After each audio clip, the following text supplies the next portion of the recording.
Hello बच्चों, welcome to our channel study circle. आ गए हैं हम आज अपना नया पार्ट लेकर। बुक है वसंत, क्लास है 6 और चैप्टर नंबर है 4। इससे पहले हमने इसी बुक के 3 चैप्टर पढ़े, जिसमें हमने कहानी पढ़ी, संस्मरण पढ़ा और कविता पढ़ी थी। इन तीनों चैप्टर के लिंक मेरे डिस्क्रिप्शन बॉक्स में है। और आज हम जो पढ़ने जा रहे हैं वह एक कविता है जिसका नाम है चाँद से थोड़ी सी गप्पे, और जिनके लेखक हैं, जिनके कवि हैं शमशेर बहादुर सिंह। तो इस कविता में कवि ने बाल कल्पनाओं का बहुत ही सुंदर चित्रण हमारे सामने प्रस्तुत किया है। इस कविता में एक छोटी बच्ची के बारे में बताया है जो चाँद को देखकर क्या क्या सवाल करती है, उसके मन में क्या क्या क्वेश्चन उठते हैं, वो क्या क्या उनसे प्रश्न पूछती है, क्या क्या वो अपने मन में बातें करती है उसके बारे में। और चाँद के बढ़ने घटने को एक बीमारी मानकर अपने भोलेपन से वह चाँद से क्या क्या बातें करती है, कहती है, उनसे पूछती है। तो यही सब विवरण इस कविता में बहुत ही सुंदर ढंग से शमशेर बहादुर सिंह जी ने हमारे सामने प्रस्तुत किया है। तो चलिए कविता स्टार्ट करते हैं। जैसे कि आपको पहले बता दिया कि कविता का नाम है चाँद से थोड़ी सी गप्पें, और जिनके लेखक हैं शमशेर बहादुर सिंह। चलिए। गोल है खूब मगर आप तिरछे नज़र आते हैं ज़रा, आप पहने हुए हैं कुल आकाश तारों जड़ा, सिर्फ मुंह खोले हुए हैं अपना गोरा चिट्टा गोल मटोल। तो इसमें पहले बताया मैंने आपको कि एक 10-11 साल की बच्ची है और लेखक बताते हैं कि उसके मन में चाँद को देख करके क्या क्या विचार उठते हैं, क्या क्या क्वेश्चन आंसर वो करती है, उसी के बारे में बातें करी हैं। तो वो बोलती है बच्ची कि गोल है खूब मगर, कि आपका आकार बहुत गोल है, आपका आकार जो है वो बिल्कुल गोल है, पर आप कैसे नज़र आते हैं, हमें तिरछे नज़र आते हैं। तिरछे मतलब तिकोने से नज़र आते हैं आप हमें। आप पहने हुए हैं कुल आकाश, और आपका जो कपड़ा है, आपका जो वस्त्र है, जो आपने पहना हुआ है वस्त्र, वो आपका पूरा का पूरा आकाश है। इसका मतलब आपने पूरे आकाश को अपने शरीर पर ढक रखा है।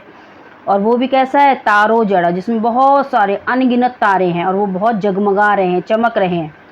सिर्फ मुंह खोले हुए हैं अपना, आपका सिर्फ हमें क्या दिखाई देता है, मुंह दिखाई देता है। आपका शरीर का बाकी कोई भी अंग हमें दिखाई नहीं देता, सिर्फ आपका मुंह दिखाई देता है। और वो भी कैसा, गोरा, बिल्कुल सफ़ेद, चिट्टा। चिट्टा मतलब जैसे दूध जैसा होता है, बिल्कुल सफ़ेद रंग का, एकदम जैसे चिट्टा रंग होता है, साफ एकदम।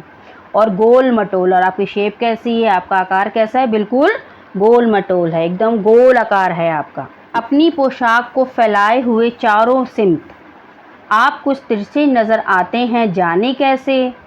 खूब है गोकी, वाह जी वाह, हमको बुद्धू ही निरा समझा है। अब इसमें क्या बता रही है कि पोशाक मतलब तो अब तारों जड़ी है, क्योंकि उसने पहले बताया लेखक जी ने कि भाई वो समझ रही है बच्ची कि आपका जो पूरा आकाश है, पूरा आसमान है, वो आपका वस्त्र है। और आपका वस्त्र कैसा है, बिल्कुल सिंपल नहीं है, बिल्कुल तारों जड़ा, एकदम चारों तारों से भरा हुआ है, तो उसको पोशाक का नाम दिया हुआ है।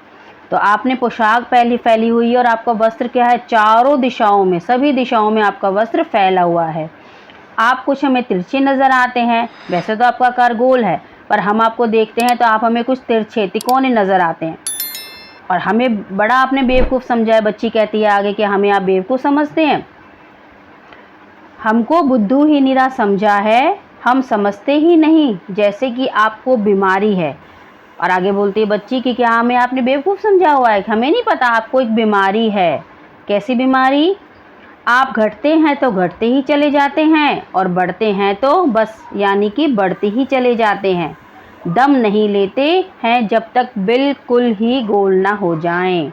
बिल्कुल गोल, यह मर्ज़ आपका अच्छा ही नहीं होने में आता है।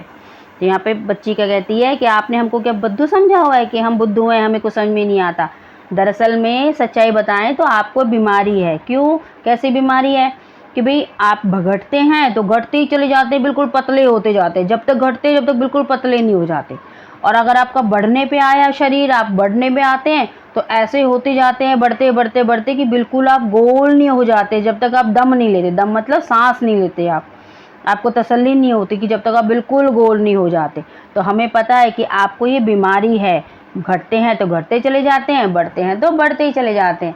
पर और आपकी ये बीमारी कैसी है कि बिल्कुल भी आपकी बीमारी ठीक नहीं होती, क्योंकि हमेशा ही आप 15 दिन में कभी घटते हैं तो 15 दिन अगले दिन बढ़ते जाते हैं। तो ये बीमारी आपकी निरंतर लगातार चल रही है। तो बच्चे के मन में उसको देख करके वो कह रही है कि भाई मेरे को बुद्धू समझा हुआ है, मुझे पता है कि आपको ये मर्ज़ है। मर्ज़ मतलब बीमारी होता है बच्चों, कि आपको ये बीमारी है कि आप घटते हैं तो घटते चले जाते हैं और बढ़ते हैं तो बढ़ते ही चले जाते हैं। तो इस तरह से यहीं पर हमारी कविता समाप्त होती है। तो यह कविता जो भी हमने अभी आपको पढ़कर सुनाई, समझाई कि एक छोटी लड़की के मन में चाँद को देखकर क्या क्या प्रश्न उठते हैं कि चाँद क्यों बढ़ता है, क्यों घटता है, जो कि एक प्राकृतिक घटना है, जो कि एक नेचुरल बात है कि वो होता ही, उसके साथ होता ही है। और इसी का वर्णन हमारे सामने कवि ने बहुत ही सुंदर ढंग से, सुंदर तरीके से प्रस्तुत किया है। हमें ये कविता बहुत अच्छी लगी। आई होप आपको भी पसंद आई होगी। हम जल्दी ही इसके प्रश्नोत्तर लेकर आएंगे। और अगर आपको मेरी ये वीडियो पसंद आई है तो इसे लाइक करें, मेरे चैनल को सब्सक्राइब करें और बेल आइकन दबाना ना भूलें, जिससे आपको मेरी सभी लेटेस्ट वीडियो की अपडेट सबसे पहले मिले। और अपने ज़्यादा से ज़्यादा दोस्तों के साथ इस वीडियो को शेयर करें। तो चलिए मिलते हैं अपनी नेक्स्ट वीडियो में। तब तक के लिए बाय एंड टेक केयर।